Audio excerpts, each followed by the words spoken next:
Hello, hello, hello. Thank you for joining me for another wow moment. This is David. And in this part of the segment, I'm going to be continuing on in the Nephilims part 2, leaving off from where I left in part 1. It's been a couple weeks since I did a video, and I just wanted to touch base on that, basically. And some of you may ask, were the Nephilims still alive, basically? And some of you may be wondering, were there Nephilims from the aftermath of the flood? Now, I did some research on this, and from what was recorded, we can say that the demons continued their sin same time after the flood, but not as much to an extent in after the following.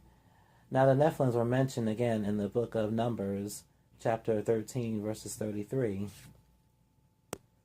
Now, a lot of the passages I'm going to be mentioning is going to be in the book of Numbers. If you have your Bibles out, just turn to Numbers chapter 13, verses 33, and it reads, "And there we saw the giants, the sons of Enoch, which come of the giants, and we were in our own sight as grasshoppers, and we were in their sight." Now, being that the Israelites spied on the land of Canaan, the passage doesn't specifically say that they were seeing Nephilims. However, for certainty, there were large giants in Canaan, so by fear, they considered those very people to be the Nephilims. Now, when the Israelites went up into the mountains, into the Canaan, and they saw these giants, they basically thought of them as to be Nephilims, and from what they saw, they couldn't really make it out, but the passage doesn't really say if they're really Nephilims or not, but it's safe to say that it could possibly have been. During that time, Moses handpicked men to spy on the specific land. In Numbers 13, verses 17, they were 12 different men who were chosen by Moses. Now, if you people still have your Bibles out in chapter 13, where I read verses 33, let's go back to chapter 13 in Numbers, verses 17, and it mentions about Moses handpicking different tribe members. I'm not going to give out the names. I want you guys to, do some research on your own. I get a lot of people who ask me a lot of questions, and I know a lot of people watch my WoW videos, but at the same time, as I'm teaching, I would love for you guys just to do a little research on yourselves. So I'm not going to be reading every single passage that I'm mentioning, but I will give the passages out to basically support whatever it is I'm talking about, so that you guys can look it up for yourself about who Moses really picked. And it was 12 different men, and they were all sons of very important men too, of the 12 tribes. Now, if you basically, when you're reading that, I'll give you guys another hint. They were all sons of the fathers that Moses sent, as mentioned in Numbers 13, chapter 13, 2 through 16. It mentions all the men that Moses has picked. Now, continuing on, there's a few factors we can consider.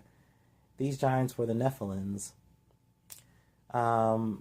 That's one thing to consider. Were these giants Nephilims? That's what the Israelites thought, that they were Nephilims as well. That's one factor to consider. The second one would be the demons basically mated with human females to create more of the offspring. Now, after the flood, beforehand, there was a lot more offspring, a lot more mating going on beforehand, but after the flood, it wasn't into a certain extent. It was more lesser. So that's another factor we can consider, if the demons were still mating with the human females to create more of the offspring, which may have been the reason why there were more giants even after the flood. I mean, basically, it's safe to say that the Nephilims pretty much still exist. From the way I feel, the way I look at it, I still believe that the Nephilims were still around even after the flood. And we can also consider that the traits may have been possibly passed down through hereditary. That's another aspect we can look into as well. Is it possible that it was passed down through hereditary, maybe through Noah's daughter-in-law? Whatever the theory may be, the giants were killed by the Israelites during the invasion in Canaan. Now, if you go back to Joshua, if you still have your Bibles out, I want you guys to write this down. If you go back into the book of Joshua, chapter 11, verses 20 through 27, it speaks about that as well. And also later on in Deuteronomy chapter 3, verses 11, and lastly in 1 Samuel 17. So what really did happen to keep the demons from creating more Nephilims? That's another good question too. From what I've seen and from what other truth seekers have been saying, that basically even in the Bible even said as well to keep them the demons. Basically, after the giants were killed, that may have been the last of the Nephilims that were physically in form, but the spirits of the Nephilims still live on, basically. Now, Yahweh put an end to the demons mating with the human females by locking the majority of the demons away in isolation. And also, make a note of this too. If you go to Jude chapter 1, verses 6 through 7, it also mentions that as well. However, the spirits of the Nephilims have been unleashed. Now, for you people who watched part 1, when I mentioned about the Nephilim demons that I've seen, these things are like monstrosity and just huge and just causing all kinds of destruction, basically. And lately, I want to mention this too, because a lot of people don't really have that sense of feeling demonic spirits, or even if they're good or bad. But I believe that as you go further in your walk with Yahweh, you'll continue to be blessed with certain gifts and stuff. Like with me having the gift of Daniel, it's an amazing gift, but at the same time, I have certain dreams that are very scary, and it's always a message with those dreams. That's another thing that people need to be considerate as well, is that when you're on this walk, you have to be very serious, because the Lord will start to show you things, and the Lord will start to bless you with certain gifts that's just out of your imagination. Now, I know some people may say, well, people have dreams. I mean, yeah, people do have dreams in general, but when you start to have biblical dreams, and when you start to have subliminal dreams that's coming from the kingdom, I'm not saying that people don't dream of demons and some things don't come from the kingdom of darkness, but when you're in your spirits, you can have that spiritual discernment to discern from what's real and what's not, what's righteous and what's unrighteous. And that's just an amazing thing too. Now, like I said, people, the Nephilims, if you do your research, and even if you Google it, you can see that people digging up the remains of the Nephilims, the gigantic skeletons that they've been digging up, basically, those are the Nephilims. I mean, it doesn't get any more evident than that. So I just really want to encourage people just to do your research on things. And so yeah, research.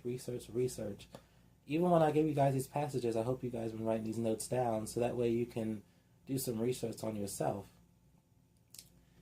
And I want to share a couple of other things as well.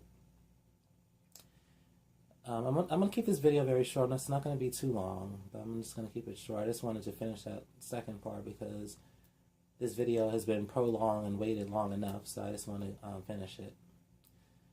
The last couple of weeks, I've been feeling quite a few spirits. It was a couple of times. The first time when I was at work, I was basically, because where I work, I do cleaning and stuff. And being that I work at a grocery store, I work in the back, and I was pretty much all by myself. There was no one around me. But of course, we have spirits around us all of the time. And I watch other true speakers' videos about them seeing demonic spirits and feeling demonic spirits, and even sometimes seeing spirits as well, archangels and stuff like that, and other spirits from the kingdom. So as I was working, I wasn't really paying attention to anything. I remember I had my back turned and I was texting, and I felt something and I heard something run right past me. And if you guys ever been to a grocery store and you see those big blinds that hang down and people pass through, it was like a really swift movement that brushed right past me, and I looked behind me. I didn't see anyone or I didn't see anything, but it was just really weird. and I felt like there was a spirit around. So when I went back to the sink where I wash all kinds of stuff like trays and pots and pans and stuff like that, we have these racks that we set the dishes on basically, and the rack was in the middle of the floor. There was nothing around it to cause it to move or even tilt over. But as I was washing trays, I heard this loud crash, and I looked behind me, and I saw that the rack that was behind me had something pushed it over, and it was really weird. I looked around, I didn't see anything, I didn't see anyone, but I know there was a spirit there, and something knocked that rack right over, and I felt that spirit. The second time, it was a few days ago. I was getting ready for work, and I was in the bathroom, and I was washing my face, and as I was doing so, I felt something tap me on my shoulder, and I thought there was someone behind me. But at the same time, when I was in the bathroom, the door was closed, so there couldn't have been nobody behind me. Something tapped me on my shoulder. I looked behind me. I didn't see anything or anyone. I was looking around like crazy. I didn't see anything. So I thought maybe it was just a figure of my imagination. I looked up to the ceiling. There was no water dripping down, but it didn't feel like there was anything wet. And when I wiped my shoulder, I didn't feel anything wet, so there was definitely no water dripping down on my shoulder. So as I was washing my face again, in the tub around where the handle is, one of the maintenance workers was doing work on it. So the tiles was removed because we were doing some maintenance on there, but there was a bag that was taped around it, and I heard some other noise, like this thumping, rustling sound on the bag. And as I looked, I didn't see anything, but I heard the bag was moving basically, like someone was like tapping the bag really hardly, and it was just really weird. And then I could hear like these like little footsteps or something inside the bathroom. Now this bathroom is pretty much small, but I felt like there was a spirit. So I didn't know what it was, but I didn't sense it was demonic at all. I sensed it was something else, something good. But at the same time, when you're experiencing something so different, it's just really weird. So I just immediately stepped out of the bathroom, and I looked around from the outside in and around the bathroom, and I didn't see anything. It was just really weird, and I felt like there was just a spirit. I looked around me, and I just said, Yahweh, Yahweh. I called out to the Lord, and I called out to the Son, just to see if they were, talking to me or, in my presence or something. It was just really weird. I don't know. But quite interesting. I just wanted to share that with you people. So yeah, in other good news, I've been talking to a couple of other truth seekers, and they were saying that they're starting to, get the gift of Daniel as well, seeing certain dreams and certain visions and stuff. And I'm going to be doing a part 12 to the Dreams and Visions series. I'm going to touch base on that very shortly, because I have quite a few dreams I wanted to share with you guys that's very subliminal and very amazing. And that's another thing I want to touch base on. But before I bring this video to a close, I just want to let you guys know that, I've been doing fine. I'm still alive, still kicking, as you can see. I try to keep myself updated with my WOW subscribers and other listeners and stuff like that. But basically, I've just been doing fine. The last couple of weeks, I didn't do any videos because I've been battling a couple of things I wanted to take care of. Also, I did like a little short fast. It was very short, but it was amazing fast too. And when I fast, I usually just do a no meat fast, and I just like eat fish and drink water, and I stay away from soda and stuff like that. But I just been working on myself and just trying to find out what my next step is and what my goals are. I still get the dreams and visions in periodically. I've been getting them for the last couple of weeks that I need to touch base on. So basically, just to let y'all know, the reason why I haven't done any WOW videos is because I've just been battling some of my personal sins and just working on them just to become more righteous and get myself prepared for what's to come. But yeah, this is part 2 of the WOW, the Nephilims, and thank you guys for watching. Stay tuned for more WOW videos.